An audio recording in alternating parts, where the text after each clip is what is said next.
In this video, I'm going to show you how you can troubleshoot Apple Music app.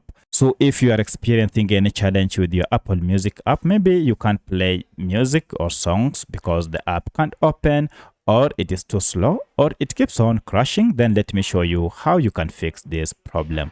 If you found this video helpful, please like and subscribe to this channel.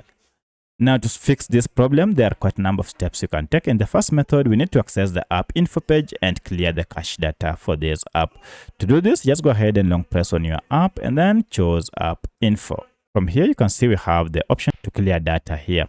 However, if I go to storage, you can see a breakdown of data used by this app.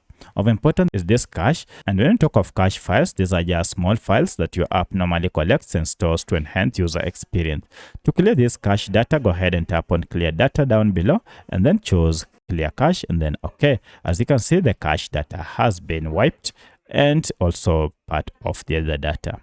At this point, go ahead and restart your smartphone and then open your Apple Music app, and now everything should be okay.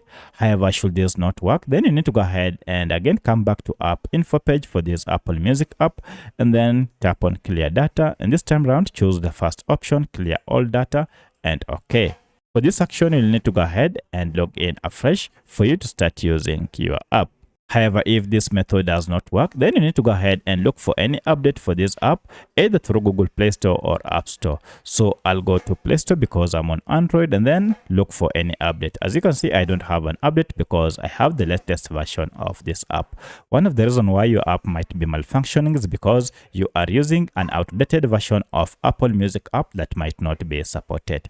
Go ahead and tap on update, and this will install and replace your app with the latest version. At this point, now everything should be up and running. However, should you still find any issue related to the app still crashing, then you'll want to go ahead and uninstall this app completely and then install it afresh for you to clear bugs that might be causing the app to crash.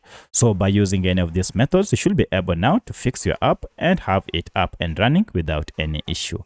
If you have any other question, kindly let me know in the comment section. Otherwise, thanks for watching and let's meet in the next video.